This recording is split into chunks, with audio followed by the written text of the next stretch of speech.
Hello everybody and welcome back to another Metabreakers video. It's been a little while since we've done one of these live shows, so we thought we'd bring it back with an extra special guest who I'm sure lots of you already know.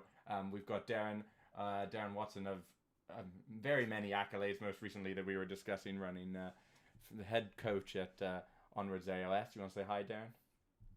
Hello, lovelies. How you doing? You good? And obviously I'm here, I'm JP, your local stats guy, and also joined by our ever-present Luke. Hello, guys. Hello, guys. Easy with the salute, Luke. But yeah, so we're gonna be talking. we're gonna be talking about today our experiences, our experiences at the team tournament Brotherhood, which was last weekend, where we were all on one team along with some of our other boys. But yeah, we'll be talking about that, talking about a little bit of the meta breakers we did there, a little bit of the meta breaking we didn't do. And just generally another, sort of another get back in with how team events go and stuff like that. But before we get into the thick of it, we'll just give it a start with basically Darren. Why don't you to introduce yourself? What's your sort of hobby history for you? I think you'll have to somewhat limit it, given that we only have an hour on the show. But yeah, just if you want to anything spicy you want to tell the chat before we get started. I want to point out that you guys are dead professional and you've blurred out your backgrounds, whereas you can all see my bedroom. Welcome to my bedroom, by the way. This is actually just my wall. Darren, I once stole. Sorry, you go ahead. I was going to say I'm a competitive wargamer. That's what I am. That's what I like, and I say that with pride because a lot of people don't. And I have been since I've been playing Games Workshop games since I was 13, probably competitively since I was 17. I'm one of those tits that rage quit when fantasy blew up and the old world's back. Yeah. So I'm very excited about that. So I didn't really play Age of Sigmar for the first 12 months, and then I got back into it, and I haven't looked back. I bloody love it. And this GHB is probably my favourite version. It does seem a little bit like that, doesn't it? Yeah. Yeah. That's me in a nutshell. My gaming, anyway. Yeah. Yes, and Darren, you've also won Worlds. You're head coach over at Onwards, as I already mentioned. You've been on the Honest Wargame. You've been running stuff. You used to run the list diary. You don't still do list diaries, do you? I love the list diaries. I think that's some of my best content. Rob was kind enough to ask me onto the Honest Wargamer early on in my Age of Sigmar career, and I used to run through different lists that you could run to try and I guess meta breaking lists. Yeah, sort of lists that Luke wouldn't run at an event. And just to try and, because I'd go to tournaments and I'd see the same lists over and over again on the top tables, and I'm always of the attitude that I'm actually not particularly good at playing the game. So if you're not good at the game, what you need to hear me out. If you're not particularly good, if you put me on the same list as someone else, for example, on the table, like Jack Armstrong, 9 times out of 10 will probably beat me. Whereas if I can think before the tournament, what's going to give me a massive advantage into 90% of the field? Yeah, well, I mean, I'm going to take that list. This is something we bring up on Meta Breakers a lot. It's good to have someone sort of living the fantasy, but when you go to a tournament, a lot of being a good Warhammer player, you want to know your own rules, you want to know your opponent's rules, right? So if you turn up to a tournament with a list your opponent has never seen before, they only get one chance to learn what your list does, and by then it's too late. Yeah. And so if you win that game, if you win that game, that's sort of the Meta Breakers way. I think. Oh, hey Scott, that's my boy Scott, Team Scotland. Scott in the chat. Yeah. It's just you do that. You pull out a couple moves here and there, and we saw it all the time. We're going to talk about Tom's Plague Sensor Bearer list, but we had someone who was like, "Oh yeah, I knew they did a lot of damage, but it wasn't till they hit me that they did an absolute metric fuck ton of damage." Seeing it, and experiencing it are two different things. Exactly. And you only get one shot in Warhammer. It's not, you don't play a best of 3, right? You don't play Darren playing the same list every tournament. You go and you learn, and then you're like, whoa, that list was really tough, and by then Darren's already collected your sweet Elo. It's too late for you. And then I'm off. And then he's off. I'm on to something else. So on that we did actually win Brotherhood this year. So it's a team event. Were there 26 teams. Is that right? Is that too many? 26, 22? Oh, you've got your Look trophy. look at us. What idiots. JP's like cringe. Cringe, yeah, sadly. He has got a medal, but he's too shy to show it. So. I have an empty Dr. Pepper bottle here. But yeah, no. So we did win it, and we did actually grab a couple Metabreakers lists here as well as some of the old fashioned disgusting filth. And I think another thing we've talked about on the Metabreakers channel in general is that I think sometimes people think like, oh, you want to take an off meta list, it means it's got to be like weak. You know, they're like, don't take a filth list. It's like, no. You still want to take filth. You just want to take filth. What I used to always refer to as hipster filth. You'd be like, it's filth, but other people don't know about it yet. You know, or like people don't see it particularly often, because then you get the power of playing filth. You know, maybe 90% of those best lists, but also the kudos of playing, whatever it is you're playing. So, and really, we're into this for the kudos. At least I think a lot of us are. You can take a unit that's perceived as, not particularly good, and then use it in a way your opponent's not expecting. And then they're discovering, oh, good grief, it has actually been good. Well, yeah. So people will drop their guard against Absolutely. No, that's a really good point. I remember for me, when I used to practice versus, before I'd ever been to a tournament, I used to play versus this guy who played Sylvaneth, and I used to just always table him, like really easily.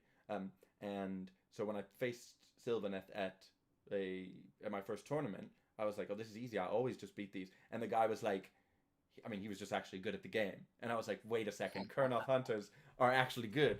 And it was just, it can be that same thing, if you're like, oh yeah, I've only ever played versus, Stormcast, which is people who are like, oh, I've always had Stormcast, I'm not really into the game. They can definitely let their guard down. And then, Darren's like, well, actually, this is Stormcast like you've never seen it before, which is an easy, shameless segue into looking at a list. So yeah, so luckily Darren on our team brought one of our two, I think, most meta breakers. The story of the Stormcast, because Darren sent me a Stormcast list and I told him it was terrible.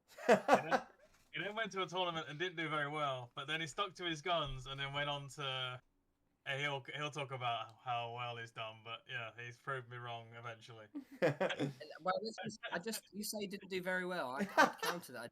I did very well actually, because I hit my big red twice. Oh, okay, yeah. And learnt from that tournament, and then the next time I encountered it, so it's the shark list. Yes. That running. I was able to beat it, so third time lucky. So I learnt how to use my list. I made a couple of adjustments to it as well, which made it much better. And also, I think I would have beaten Simon because he primal missed, and he didn't do any of the extra. He only did it to the wizard. So having most of his sharks have 50% of their wounds made a big difference, right? Was that Simon who did that? Still doesn't sleep. Still wake up in the middle of the night thinking about that. Yeah. No, it's easily done. Certainly when you're in the middle of the game. I actually did it today in a practice game. Even after hearing that story, I was like, I had a 1 in my dice and I just rolled another primal. And Luke was like, what are you doing? I was like, what? You take D3 mortal wounds. Who cares? And he was like, you take D3 plus 3, and so does everybody else. And I was like, oh, well, I didn't roll a 1, so it's okay. All right, so yeah, into that. So Darren, we've got your Stormcast list up on the screen. Why don't you run us through it? I don't know if you can see it. If you want me to say the units, or you know all of it off by heart, I presume. I think I know it off. I think I know it off. Yeah. The evolution of this list. So I needed. I started it about 6-7 months ago, and at the time, the meta was full of all the big bads. There were things like Glotkins, Kragnoses. Shooting wasn't a thing, so people were taking big bads and doing very well with them. So I wanted to go to a tournament, see my opponent with a Glotkin and kill it before they moved. There's a couple of problems with that. You want to go first, or at least I wanted to go first. I tend to use 1-drops. The Antorian battalion for the extra, that gives away too much control for me. Okay. So I wanted to use.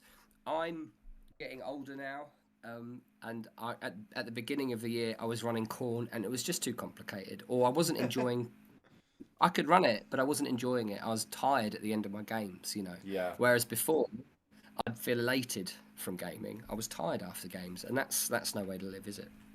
So I Agreed. started experimenting with taking smaller and smaller unit count armies. To feud on the Fens, I took Gotrek, Durthu, 2 Tree Lords, a War Song, and some Tree Revs, for example, and had loads of fun, and 3 Kernel Hunters, and really fell in love with the fact that I was only rolling like 6 dice at a time, you know. So mechanically, it's much easier. Yeah. And I found if you're wasting less time thinking about how many 4+s you've got, then how many ones you've got to re-roll, you know, etc. That time is saved. You're then watching your opponent, and you're spending a lot more time being able to sort of manage your future, Macro future level management. strategy. Yeah, I'm very good with macro. I'm not very good with micro, which is a complete reverse of my actual life. But oh, excuse me. So yeah, so I wanted a low drop army, and a low model count army, and I settled on Stormcast because I thought to myself. So the first point was, right, what can kill Blotkin in a Yeah. turn anywhere he deploys on the table, and that's obviously long strikes. And Stormcast have got Thunderbolt Volley, which means I've got to start with at least 3 on the table. But the trouble is with them, if you deploy them, Blotkin can simply deploy outside of 30, and you've wasted that time. So Bastion solves that. That redeploy D3 units at the beginning of the game means there's nowhere Glotkin can deploy in most missions, and not just Glotkin, like Kragnos or any of the other big bads that I can't get 3 long strikes into that are double tapping. Yeah. And Bastion himself actually does, the bigger the unit that he's targeting with his special comet, the better he does as well. So there's some nice synergy there. So I was already quite happy with that. And then Stormcast can keep a unit off, half their units off the board, so I can then drop down 6 long strikes. And there's very few things in the game that aren't completely buggered by 9 long strikes. So will this take out like Nagash? Yeah, Archaon? It can take out Nagash through Best Day Ever. So if you end up in, so you can't create a list that's going to be fantastic into every matchup. Of course. Okay. So you will, but it gives you a chance in a red, you know, a relatively good chance. You know, you can drop down. So it's potential to kill Nagash in a turn. And then we've got to flesh out the rest of we've got the very basics of the concept, and then we've got to flesh out the rest of the list. Stormcast historically struggle with battle tactics, and one of the best additions I can see to that was adding Severith, because Severith can move 24 and then move 12, and he can charge 2d6 and he can pile in 6. So quite often you can get from one side of the table to the other for like surround and destroy and fly over people. It's also more damage on top of the long strikes, that if you deploy him centrally, he's now got a 42-inch threat range, you know. So again, if Glotkin is, I know you love stats, if they spike hard on their saves, and you need to do those last couple of wounds, then you've got your emergency with Severith, and you can actually get him to 2s, Rend 3, damage D3. He's also exceptionally good at taking out people's heroes, and in this edition, like the Blizzard carry or the Hoarfrost carry are super important. And most people at the moment aren't deploying them 9.00001 inches from the front line, which Severith can zip up, be within 12, and shoot them. Sometimes I wouldn't. That most people will have all out defensed with the long strikes, so they're not using it on the vampire hero. So the vampire hero doesn't even get a save. And if you save your all out attack for Severith, you're hitting on, like I say, 2s, Rend 3. Doing between 6 to 8. Yeah, it's just, and then that's it. What I like is imagine you're playing against undead and they've lost Manfred and they've lost their vampire lord.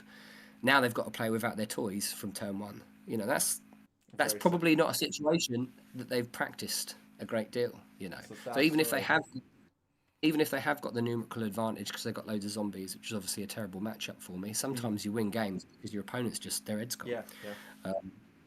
And then I've got a Lord Arcanum. I originally had a Lord, a Justicar, a Knight Justicar, because I wanted a bit more range damage. But the Lord Arcanum really beautiful little bit of kit. Because my grand strategy spellcasting savant, the Lord Arkham can teleport around the board, so you just keep him out of harm's way. Yeah. And Bastion is able to redeploy D3 units, so if you hit 2 units, you can redeploy the 3 long strikes, and you can redeploy your wizard outside of unbind range once they've committed to the table, which means you can get an optimal comet off, and they can't stop it. And obviously with primal dice now, it's very, very likely, even into Seraphon, because the Griff that he's on gets scintillating trail, which is -1 to their unbind attempts. So the Slan loses its +1 ability, so you're actually more likely to get Comet off into a Slan. And if they opt for Croak, then Croak's only getting +1. And you've got Master of Magic as well, right? I've got Master of Magic. You can't re-roll and add a primal dice, sure, unfortunately. But it adds to the consistency. If you roll a 1 and a 2, for example, you don't want to. I haven't failed a turn 1 Magic Indom for like 20 games now, for example. And then you fill it out, and then you decide on the rest. And Vindictors are obviously they're a really fantastic core, and Tempesters again are a unit that you can come down. A classic tactic is if you drop your Tempesters down in one corner of the board, so up here, and then you drop your long strikes down here. Your opponent has to deal with them because they move 10 and they've got a 12-inch range. So that they're pretty boss in combat. So they've got to put some of their resources into killing those Tempesters. If they get it wrong, for example, I played Russ Field at the weekend, and he sent Ionis into them, and that wasn't enough to kill them. Then they're that far away from the. So they so on average, I'd say most people send between 400 to 600 points chasing off these Tempesters. So if they die, happy days. They've now got to run the entire length of the board diagonally to get to your long strike, etc. So that's just like a little basic tactic for you as well. And then the reason it is 1950 is I really want a strong triumph because I want to stop indomitable, and +1 to wound means in the first 2 turns I've got 2 turns I can make Severeth strength wounded on 2s. Just to really, so that I go all out most games in the first turn. I just try to do as much damage to my opponent as possible, and then they can't recover. That's actually it's actually I think we've talked about on here before. It's a playstyle that I've often enjoyed a little bit. Sometimes like the deep striking Bulgors and Bok, and like how when you used to play old fragile Feck, is you're like you kill big chunks of their army with your stuff, and then you've sort of blown your load. But then it's like, okay, now we'll scrap it out. Now it's 5 Vindictors and you've only got 10 ghouls, and you're like, I've played this game 50 times. How many times, as you were saying before, how many times have you played your list with no Vampire Lord, no Manfred? And even so, as you say, even if they're in a winning position where they just need to make sure they don't mess it up, they're like, I'm not used to this. And you're like, I played this list. It's always like this. People can make wrong decisions. It's also an army that really punishes poor deployment. Quite often Severeth gets in. Quite often Severeth. I've played Zinch before where Severeth has got to the back of them and he's now killing their their gaunt. The Arcanaut heroes they need.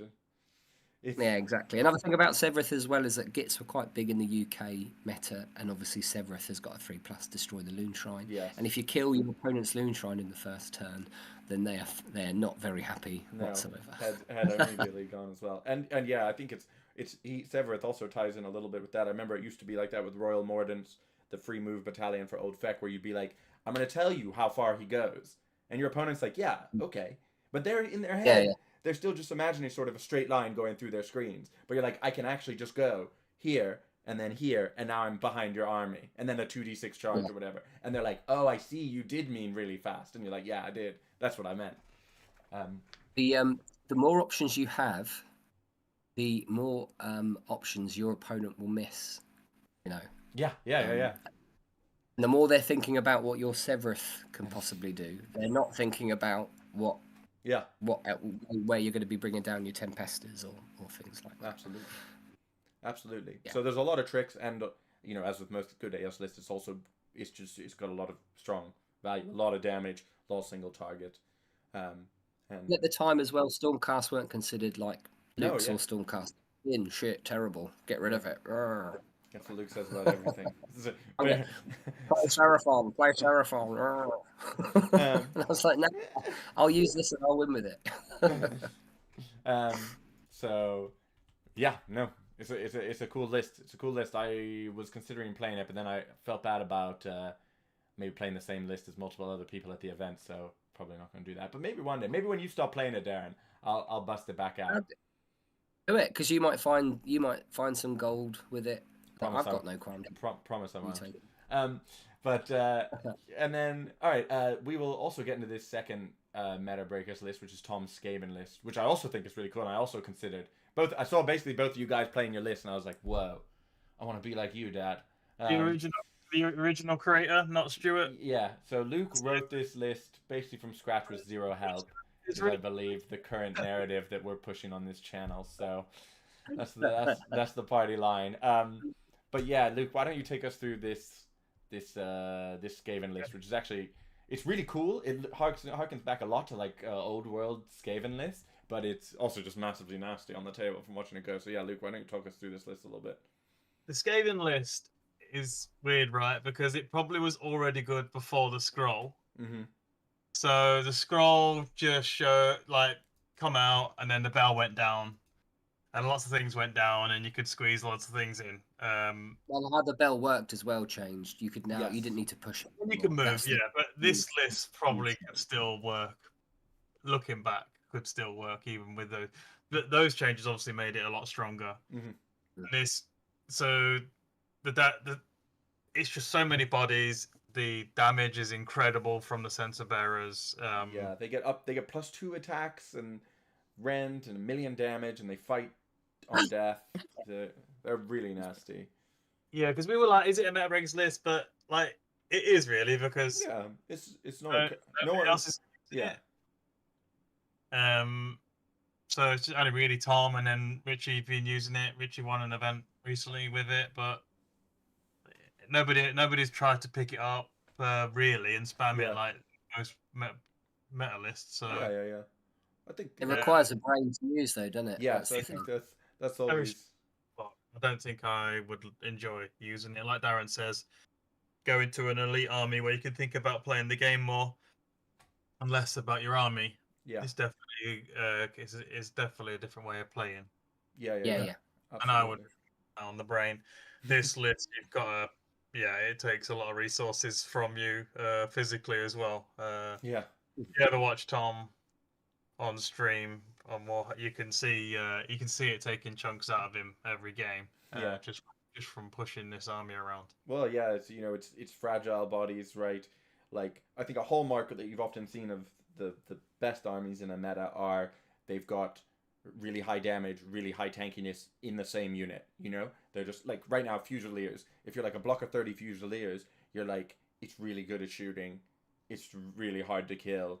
It doesn't have problems. It doesn't move very fast, but it doesn't have problems with threat projection across the board. Like, it does what you want it to do, everything. Whereas sensor bearers, you're like, okay, well, if I don't get Death Frenzy on this unit, I can't do anything. It's hard to do anything because it will just instantly die. I played against this, not this this optimized version, but I played against a similar list, and I shot all the sensor bearers off with literally goblin shooters.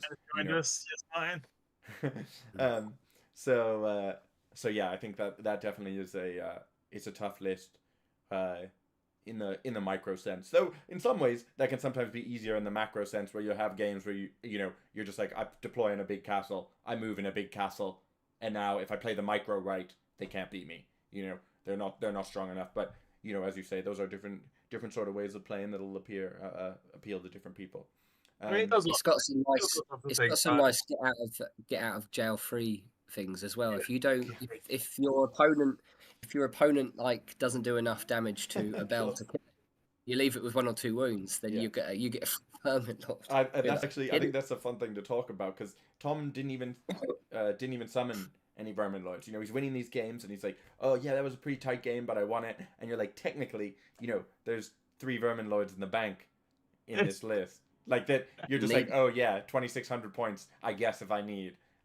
It's like the last game, right, where he conceded, and he was like telling Benedict how Benedict would have beat him, and I'm like pretty sure, Tom, like your 3 bells would just kill his whole army. And if a Vermin Lord come at any point, which they would, thought that army does AoE damage, it's just going to create Vermin Lords. They're just going to table. Do you know what I mean? Yeah. It's a bit of, as you say, a jet out of jail. that has a lot of power that you can't see, especially like the warband, for instance. Yeah. You can't take the objective because it has a prayer to say you can't score the. Yeah, score the that was really big when he played against Flesh Eater Courts, because Usharan had the delusion, gives you +1 save when you're contesting an objective, and we sort of had to check the rules on it. But it's like, yeah, the curse from Skabic actually stops you even from contesting. So Oh, I love that. so that I love actually, these little bits of yeah. value. That's Hey Martin in the chat. Yeah, so that was really fun, and it was really cool watching these lists. So I think that also leads me sort of to my next question for Luke, and I know Darren, you've done a bunch of these team events before too. But when you are building a list for teams, right? And it's going to be even more with Worlds when there's 8 lists, right? 8 players, 8 lists rather than 6. But I think often there's 1, 2, 3 lists where you're like, okay, well we definitely we sort of definitely want to take those because those are the best lists. You want to bring Croak and Seraphon because Croak and Seraphon's always good. KO often have a spot in teams because they're just really good in specific matchups. But so when you are coming to include, you get to the more meta-breakery lists, what's sort of going through your head when you're like, oh, this is the type of list that I want to bring for teams? So we can start with you, Darren, because you're saying this list is it a good singles list, or are you just good at piling it in singles? Do you think it's better in teams where you can pick the matchups, or do you think you'd be happy to push this around in singles because at the end of the day it does enough damage to deal with? I know you were saying you got some reds or something like that. I designed it for singles, yeah, and it turned out to be much better than I had anticipated. And then Luke, after telling me it was shit for like a couple of months, he got to experience using it in pairings and actually got to bully people with it, and was putting me quite comfortably down first, I believe. Relatively confident that I could probably do well into any. What's really nice about it is I think it's got a chance in any matchup if you win some early prios, which is obviously it does so much damage at range that if you get a prio, and you can play your first turn in such a way that it's almost impossible for your opponent, certainly if they're a combat army, to do any damage back to you. You could even against slower armies to do nothing to you over a double, so you can give away the double and then you're retaining the double. So you would be taking first quite a lot. It's designed to go for. Yes, exactly. Yeah. I mean, I think as a player, the general consensus before was go second, you deny your opponent the double, you get the double yourself. But I think I've always been a naturally aggressive player, and I prefer going first. Yeah. Especially if you identify, there's a couple of ways that you can win Age of Sigmar. Stand on circles with strategic ability, which it's got with Comet and stuff like that, taking out their characters, and pure power. But what it's not very good at is standing on circles. So if you go first, you're making sure you're not going too far behind on the primary game as well. It also gives you the advantage into the first priority. I know it's only like 8%. What is it? It's like 8%. Because it's 17% to get a tie, but you'd win half of those ties anyways. So it's like 8%, I think. So yeah. So that stacks in your in your favour. It's big. Because you've got such because of the redeploy, because of you're bringing stuff down, because Severeth moves 24 inches, etc. It's quite freeing to just you're relatively safe even over a double. and I think touching on that, getting those early points, I think that's a really good thing. When I played Gits. Sort of non-optimized Gits, like Trug, for 2 editions. And one of the things I would notice is people would ask me my threat range, right? I'd be like, my threat range is 6 inches plus a charge, right? And they'd be like, right, so nowhere. And they'd be like, fine, I'm going to give you first, right? And I'd be like, thank God, because I also don't do that much damage. But when I go first, as you say, 1, advantage on turn 2 prio, and 2, it lets me score points for free. Right, so it's just like if I'm not very good at if I'm playing against Soulblight and they've got a bunch of skeletons, I'm like my goblins are never going to kill your skeletons off the objective. But if I get to score it for free, then it's a bit harder. Then you've got to kill me, and then I'm a bit more in my threat ranges. So I'm not saying it's always right, but I've also been often preferred, at least with the types of lists maybe that I played, just to go first and be like, cool, I'm on the board, I'm scoring, I'm in a good position, I've got advantage, and the double's bad, but I mean the double, end of the day, you can get doubled at any point during the game. What you Some of both the scenarios incentivize it as well, don't they? Sure.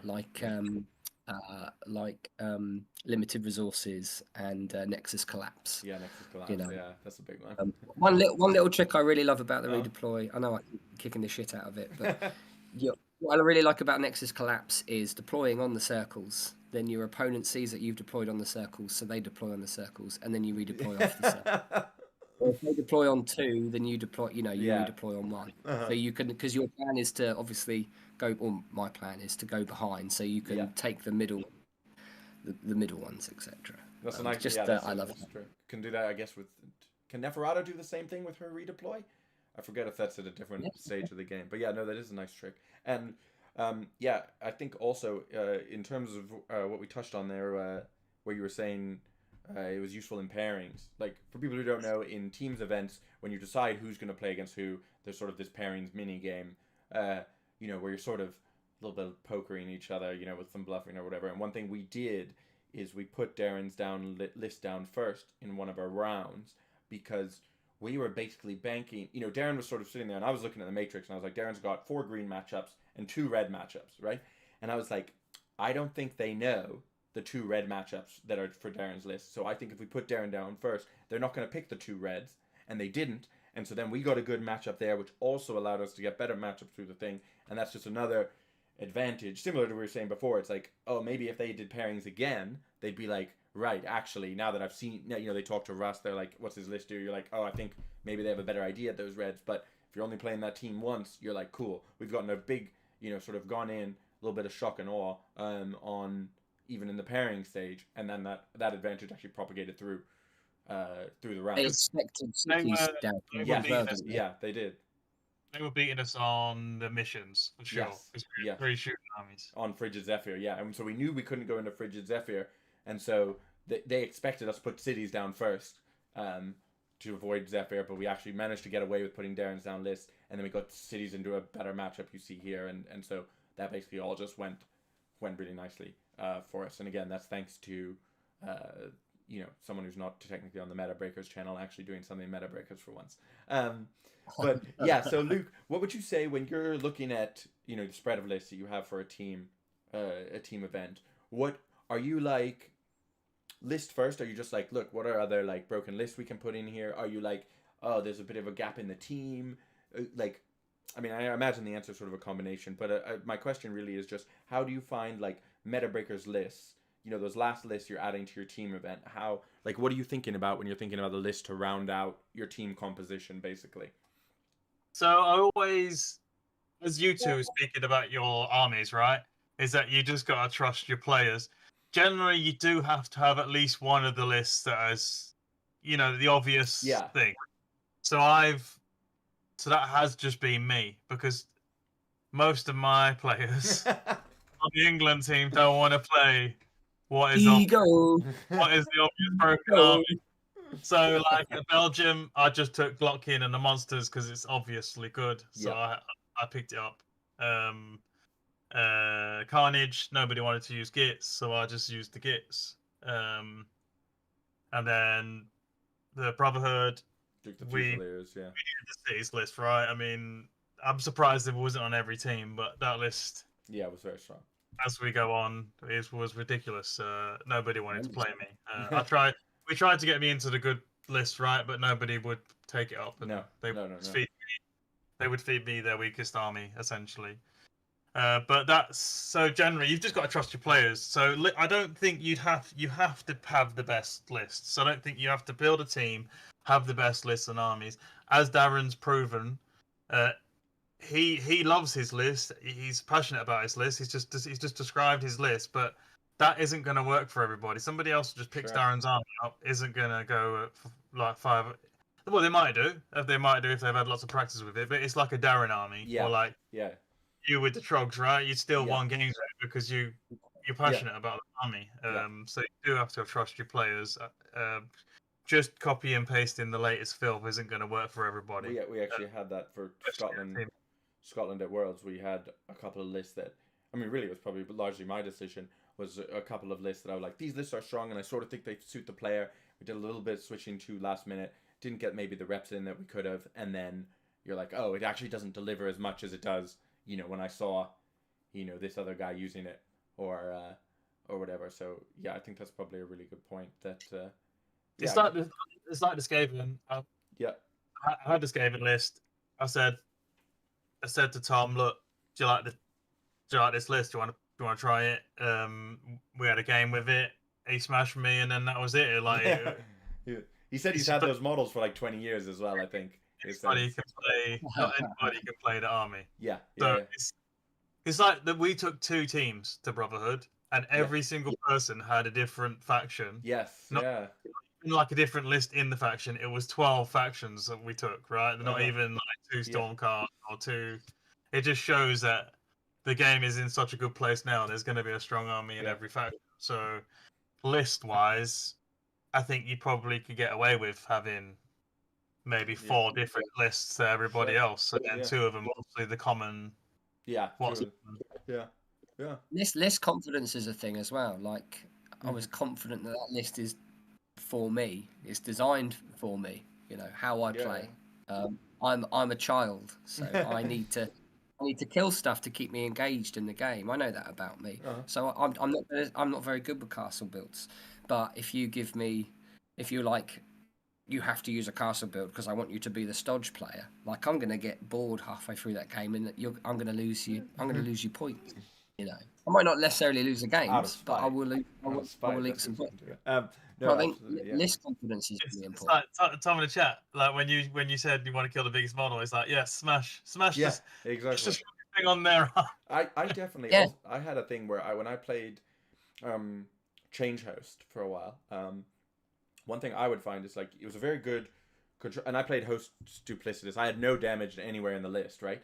And it was a very strong list, and I would win almost all my games, and I would hold my entire opponent like hostage basically. But one thing I definitely found is I was like, well, I'm playing 5 games without killing any stuff, so I'm like anxious even in turn 5 where I'm like, if I make a mistake, their whole army has just been finally let off the hook. They hate me because they spent 2 hours just looking at them not being able to play, and I was like, it's over for me if that happens. So I sort of also prefer like you know, when after that, you know, I swapped to playing Flesh Eater Courts, and I was like, this is a lot better because I kill a bunch of their stuff, and I'm happy that my stuff dies because, as we were talking about earlier, I'm happy to scrap about in the dirt with my ghouls versus your vampire lord or whatever. So I definitely think that there is, as you sort of say, that list confidence of your like, you know, maybe if I had picked up your list there and I was playing it, I might immediately find I'd be like, well, wait, these units aren't that fast and there's not a lot of chaff to play with, and I like playing with chaff. And so it's like, even if the list was really good, and even if I'd sort of practiced in the scenarios, you know, where it goes well, where I'm like, yeah, of course I know how to press all the buttons, I know how to shoot the Gluckin off.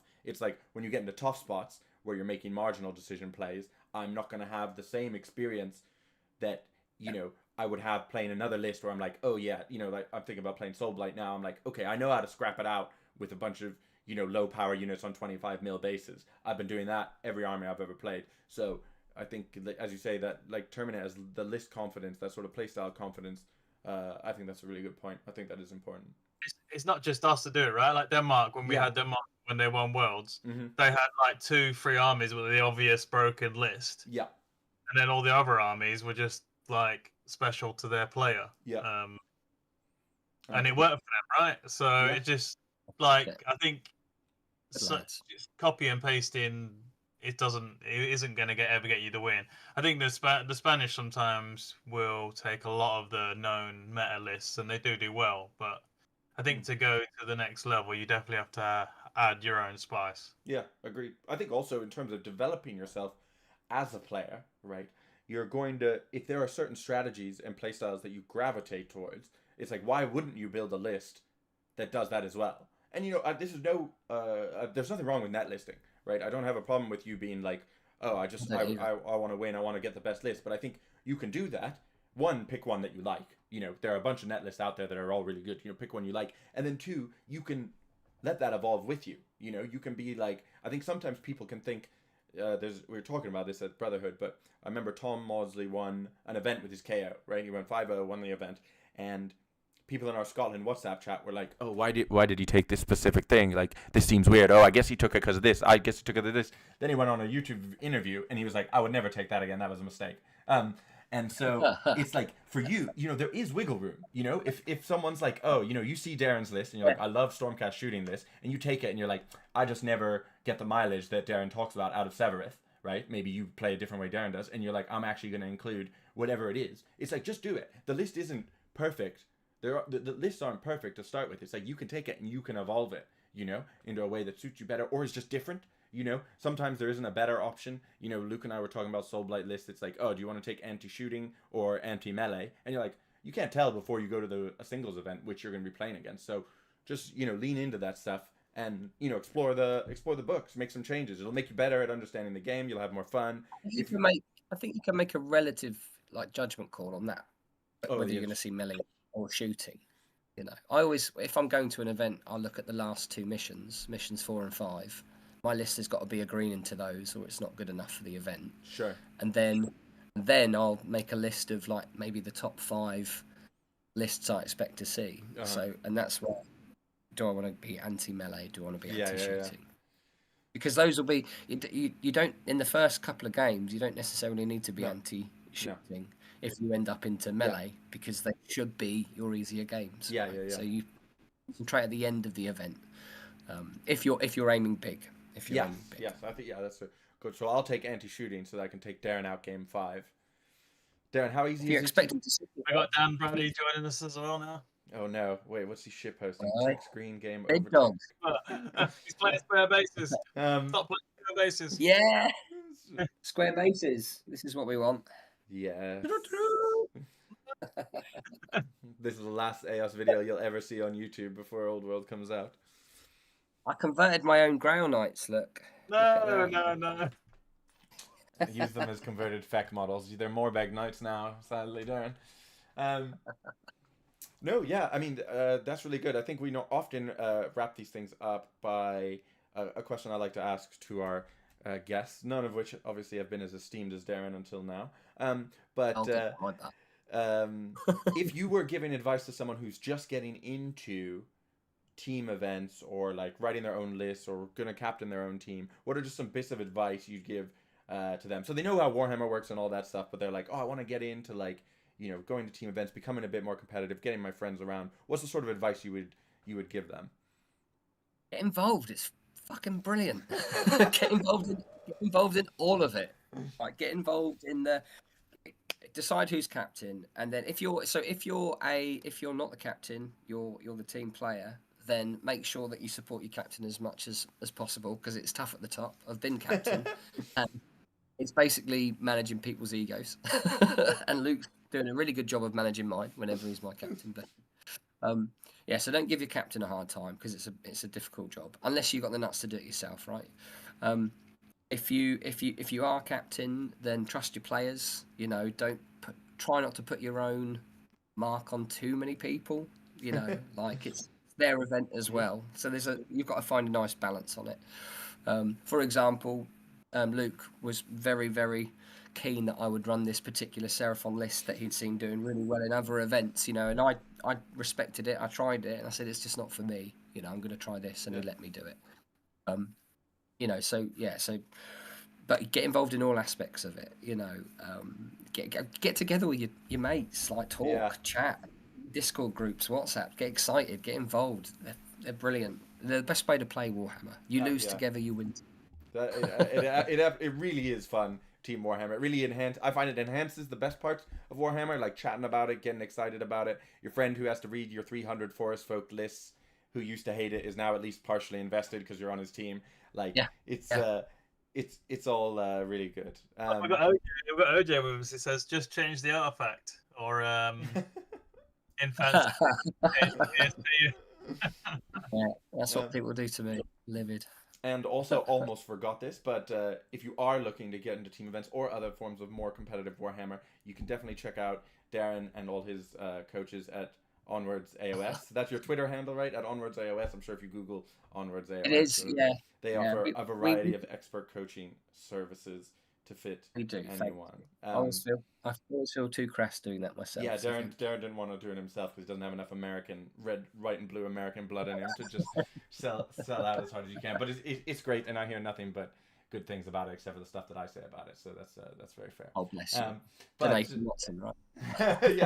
yeah, Nathan Watson, Darren's son. But yeah, I mean, I don't know if there's anything else that you guys particularly wanted to add to the conversation before we sign off. Anything? So. Well, I think. Oh, any questions from the chat as well? Yeah. I just wanted to say that I've been doing a lot of sniffing throughout and a lot of coughing because I'm ill. So please don't think I've got some sort of nasty habit when I keep doing this. Darren was like, I cannot do this show, sober. We should definitely do the events of justice. So Chris Tomlin runs Brotherhood. Of course, yes.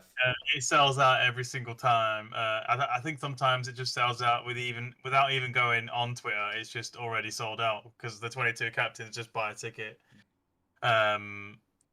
Like Martin Morin is on the chat. He always takes a team. Owen Jackson takes team. It's the event to be, I think, of the year. I remember the first Brotherhood was just probably one of the hardest tournaments that I've ever. Unreal. That's one of my favourite tournament moments ever. Is at the end of it, our team and Laurie's team, who were basically like the really good players in England at the time. We were drawn on points, and it came down to a decider who would win. And then Chris Tomlin shouted out our name, and Daniel Bradshaw just went, yeah! No, yeah, absolutely. Amazing. Shout out to Chris Tomlin. And I guess he runs other events too. If you're getting into those, he runs Blackout. Is that the other one he runs? Yes, nice. He always runs a smooth event. If you want some constructive feedback, I think the medals are a bit outdated now, and the food could definitely be better. Chris somehow catching a stray at the end of this video. I hope you're not watching, Chris. If you want to improve your event, then you should listen to criticism. It doesn't bother me too much, but I know these people. It's a murder weapon.